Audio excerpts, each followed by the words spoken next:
Permission to be Powerful is a reader-supported publication. To receive new posts and support my work, consider becoming a free or paid subscriber. Editor's note. I wrote this in 2022 when I was getting divorced. I filed it away.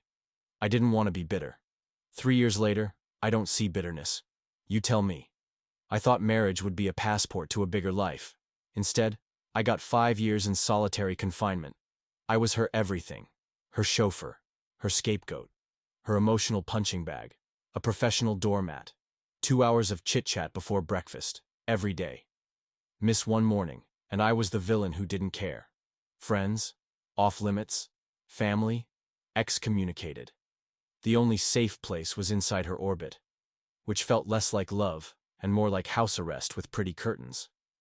I shudder to think of it. By the time I woke up, I was 50 pounds heavier and flirting with a .38 caliber exit. I couldn't see the truth staring back at me, that this relationship was killing me. I didn't want to see it. No. She was my ticket to America. My one and only. I wasn't going to pass it up. What saved me wasn't therapy or prayer. I ran like a gazelle, danced like there was no tomorrow, meditated for days non-stop. Tony Robbins hired me.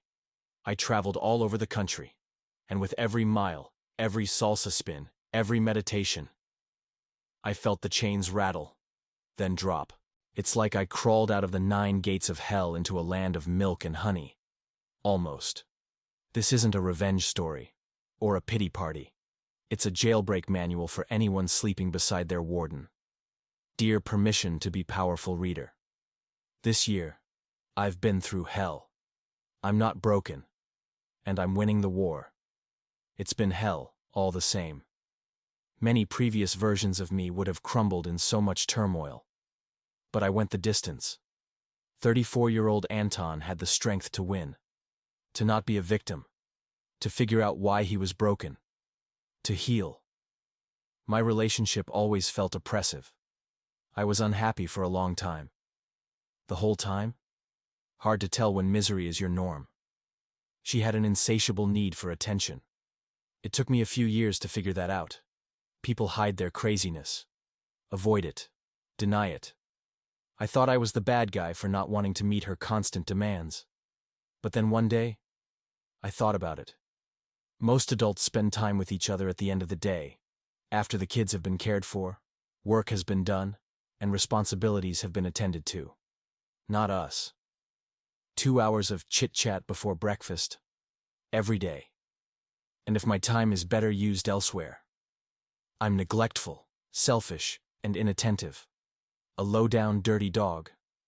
The worst person ever. She would speak to me like this. And I accepted it because it was familiar.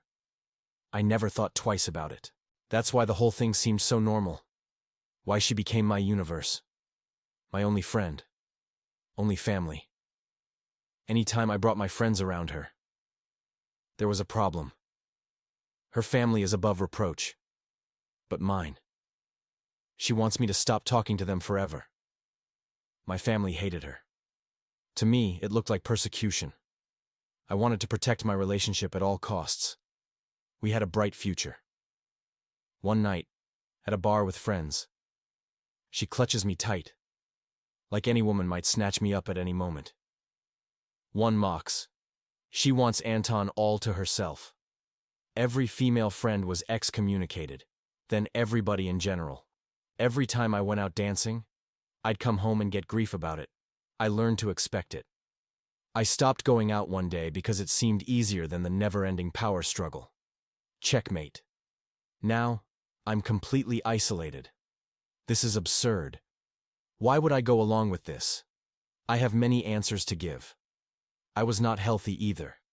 And I was ashamed of the whole thing. It only made me want to retreat further into my shell. I never felt comfortable around other people when she was around, which was all the time. I think the alarming thing was that didn't turn the light bulb on. Part of me honestly didn't feel like I had permission to complain about a damn thing. One time, a friend comes over, and she comes around later to say I must give her 24 hours notice before I can bring a friend over. Yes, this happened. She tried to move her sister into the house, even though I insisted she was not welcome to live with us. I threatened to move out if her sister moved in. It didn't matter. For all the attention she required, she was woefully unwilling to do anything I was interested in. Can you believe this is what I thought love was all about? Sigh. I used to walk her every day like I was her dog. Yet she hadn't been on a single run with me in 7 years. I had a life before I met this girl. All mine.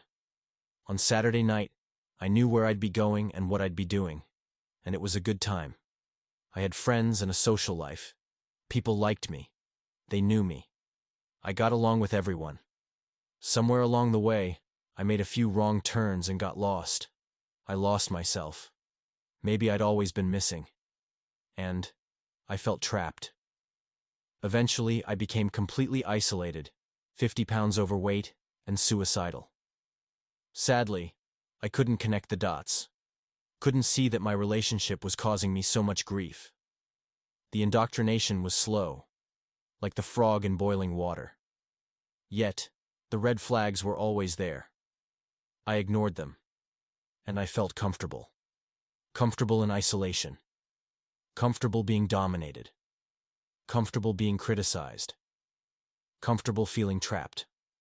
Comfortable feeling invisible. This was my norm. Long before I met her, I was reduced to her chauffeur for 5 years. That's where the term comes from. I drove her everywhere like an unpaid Uber driver, like I had nothing better to do. So why the hell did I like her? Well, for one thing, some people have no idea what love is. They're very confused about what love even is. That said, she was brilliant. Perhaps the smartest person I've ever met. Her mind was always whirring with ideas, and she was a hell of an entrepreneur. It was exciting seeing her grow. And we had many adventures together. The bad parts of the relationship were often ignored and unacknowledged. I felt inadequate next to her. Like her judgment was better than mine. Big mistake. For 5 years, she was my universe. It was exhausting. I'm still tired. After work, taking care of her grandfather, chores, and house repairs, there was almost no time left for me. She always made herself the top priority, and I always accepted being dead last. She had lots of strategies for making this happen. One was the daily power struggle. Every day she'd badger me about something, non-stop, until she got her way. I felt hopelessly guilty.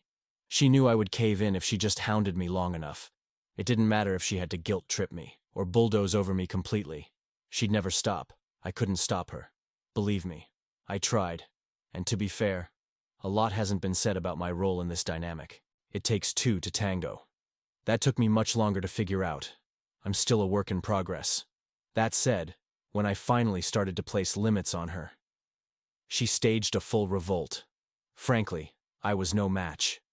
The whole thing fell apart. Regaining my freedom hurt like hell. I started running. I lost 50 pounds. I beat depression. I ran 100+ races. I became a salsa dancer.